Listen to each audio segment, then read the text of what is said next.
রাতে ঘুমাইতে ঘুমাইতে 12টা প্লাস বেজে যায়। তারপর সকাল 6টার সময় উঠতে হয়। 6টার সময় উঠে তারপর রান্না করতে হয়। কী রান্না করবো চিন্তা করতে হয়। এর উপর হচ্ছে আরেক যন্ত্রণা, সকাল সকাল থাকে না গ্যাস চলে যায়। আমি যেই টাইমটায় রান্না করি ওই টাইমটায় গ্যাসটা একটু বেশি সমস্যা করে। তারপরে এই তো তাড়াহুড়ো করে তারপরেও রান্না করে হাজব্যান্ডকে চেষ্টা করি 2টা আইটেম রান্না করে দেওয়ার জন্য টিফিনে। তারপর ঘুম থেকে উঠে আজকের মেনুতে ছিল আমার ভাত, বাঙালির তো 2 প্লেট ভাত লাগে জানেনই। ভাত রান্না করে দিলাম, তারপর ডিম ভুনা করে দিলাম, তারপর দিলাম হচ্ছে শুটকি ভুনা। এই যে আমার টিফিন অলরেডি রেডি। তারপর টিফিনটা রেডি করে আমি ঠিকভাবে পার্সেল টার্সেল করে জাস্ট হাজব্যান্ড যাওয়ার সময় হাতে তুলে দিই।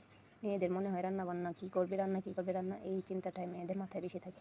কেউ যদি একটু চিন্তা করে দিত যে আজকে এইটা রান্না করবে তাহলে না কত সোজা হতো কাজটা। আমার মনে হয় পৃথিবীতে আমার কাছে সবচেয়ে বেশি কঠিন যেটা লাগে এটা হচ্ছে আমি কী রান্না করবো এই চিন্তা করতে করতে আমার এমনি টাইম চলে যায়। তার উপরে এই যে 7 দিন একটানা না ঘুমাইলেও আমার কোনো দিনও দিনের বেলা ঘুম হয় না। এত চেষ্টা করি দিনের বেলা একটু ঘুমাইতে। আমি মোবাইল টোবাইল সব কিছু রেখে দিই, 1 ঘন্টা যাবত চেষ্টা করি, তাও আমার এক ফোঁটা ঘুমও হয় না। কেন জানি আমার ইদানিং ঘুমের সমস্যা খুব বেশি হচ্ছে। তার উপর মেজাজ খিটখিটে হয়ে যাচ্ছে, শরীরটা একদমই ভালো যাচ্ছে না। এত পেরেশানি নিয়ে কীভাবে যে বেঁচে আছি সেটাই বুঝি না। তারপর আল্লাহ যথেষ্ট সুস্থ রাখছে, আল্লাহ সবসময় সুস্থ রাখুক এই কামনাই করি। সবাই ভালো থাকুন, বাই বাই।